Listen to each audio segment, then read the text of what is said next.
প্রেগনেন্সির first trimester, second trimester, third trimester সম্পর্কে তো আমরা জানি। আজকে কথা বলবো ফোর্থ ট্রাইমেস্টার নিয়ে, যেটা শুরু হয় বাচ্চা ডেলিভারি হওয়ার পরে, যেটাকে আমরা পোস্টপার্টাম পিরিয়ডও বলে থাকি, বা বাংলায় বলা যায় প্রসবোত্তর সময়, অর্থাৎ প্রসবের পরের যে সময়টা সেটাকে আমরা বলে থাকি। ইউজুয়ালি এই সময়টা হচ্ছে প্রথম 2 মাস বাচ্চা হওয়ার পরে। এবার এটা নিয়ে কথা বলাটা এত গুরুত্বপূর্ণ কেন? পুরো প্রেগনেন্সির সময়ে একটা মায়ের মধ্যে বিভিন্ন রকম physical change, emotional change, hormonal change তো হতে থাকে, কিন্তু এই প্রেগনেন্সির পরবর্তী সময়ে এই সমস্ত চেঞ্জগুলো তার আরও পিকে পৌঁছে যায়, আর তার সাথেই আবার যুক্ত হয় নতুন বাচ্চাটার কেয়ার, তার শরীর কেমন আছে। তো এই 2 মাস যথেষ্ট একটা ভঙ্গুর সময় যে কোনো নতুন মায়ের জন্য। কেন এই সময়টা এরকম হতে থাকে? বিভিন্ন রকম চেঞ্জেস যেটা আমাদের প্রেগনেন্সির সময় হয়ে থাকে।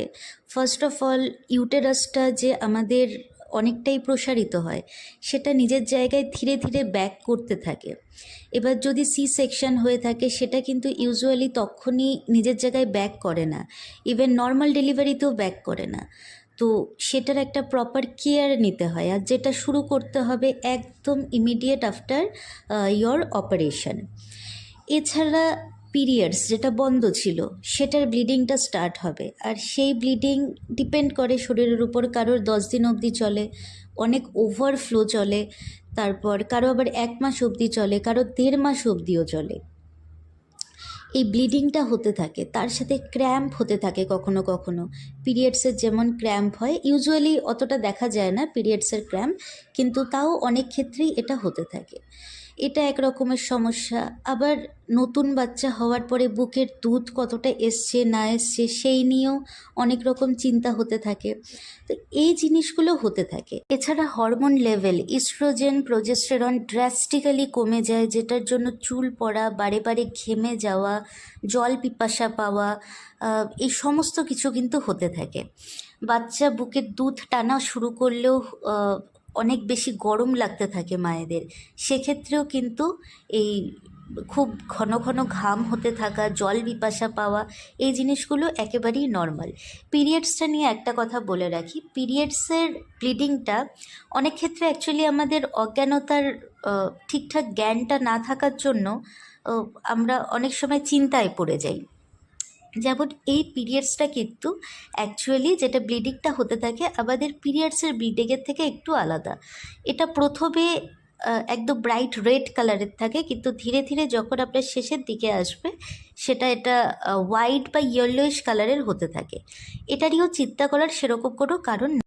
এত চেঞ্জেসের মধ্যেও যেটা নতুন বাচ্চা আছে তাকে প্রত্যেক 2 ঘন্টায় উঠে উঠে খাওয়ানো, ডেলিভারি নর্মালি হোক বা সি সেকশন হোক, সেটার একটা ব্যথা তো থাকেই।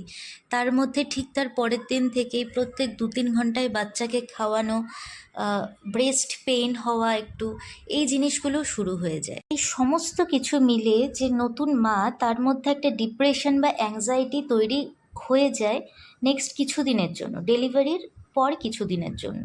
এটাকে আমরা পোস্টপার্টাম ডিপ্রেশন বা অ্যাংজাইটি এটা বলে থাকি। এই ডিপ্রেশনের জন্য অনেক সময় অনেক নতুন মাকে দেখা যায় ঘন ঘন কান্নাকাটি করতে, বা জীবনটা হয়তো পুরোপুরি চেঞ্জ হয়ে গেল সেই নিয়ে হতাশায় চলে যেতে, এগুলো দেখা যায়। এবার সত্যি কি এইসবের কোনো ট্রিটমেন্টের প্রয়োজন আছে, বা আমাদের ডাক্তারের কাছে দৌড়ানো উচিত?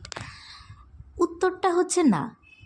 এটা জীবনের একটা পর্যায়, যেটাকে একটু সহজভাবে মেনে নেওয়াটাই হয়তো ঠিক হবে। আপনি নতুন মা হয়েছেন, এবার যেটা এক্সপেক্টেড সেটা আপনাকে করতেই হবে। আপনার মধ্যে যা যা চেঞ্জেস হওয়ার, সবসময় মনে রাখবেন যে এতজন যখন পেরেছে, তাহলে আমি কেন পারবো না? প্রত্যেক মহিলাই, প্রত্যেক মেয়েরাই তো এটার মধ্যে দিয়ে যায়, তাহলে আপনি কেন পারবেন না? কিছুটা সময়ের জন্যই এইসব হবে, ধীরে ধীরে সময়টা কেটে যাবে, যখন আপনি আপনার বাচ্চার সাথে ইউজড টু হয়ে যাবেন। আরও একটা ব্যাপার, যে আপনার বাচ্চাকে যখন আপনি 15-20 দিন হয়ে যাবে, তখন আপনি বুঝতে পারবেন যে ওর স্লিপ সাইকেলটা কীরকম, বাচ্চা কতক্ষণ ঘুমাচ্ছে। যেমন অনেক বাচ্চাই থাকে যে রাতে জেগে থাকে, ইনফ্যাক্ট বেশিরভাগ বাচ্চাই রাতে জেগে থাকে। তো একটা বাচ্চা জাগলেও আমি যতটা দেখেছি 4-4.5 ঘন্টাই ম্যাক্সিমাম জাগতে পারে, তারপরে ঠিকই ঘুমিয়ে পড়ে। তো এই 4-4.5 ঘন্টা আপনাকে দিতে হবে।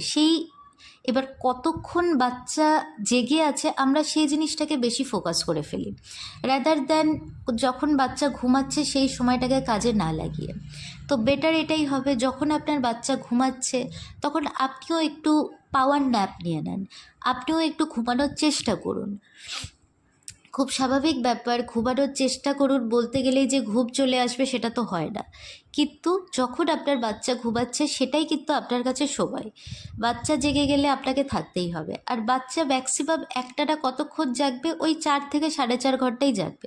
এর পাশাপাশি পরিবারের সাপোর্ট, হাজব্যান্ডের সাপোর্ট ভীষণভাবে দরকার। এইটা সবচেয়ে বেশি দরকার, কারণ এই সময়টার মধ্যে দিয়ে যে মেয়েটা যাচ্ছে তাকেই সব কিছু করতে হবে, শরীরের ব্যথাটাও তাকেই নিতে হবে, বাচ্চাকেও তাকেই খাওয়াতে হবে, বাচ্চার সাথে তাকেই জেগে থাকতে হবে।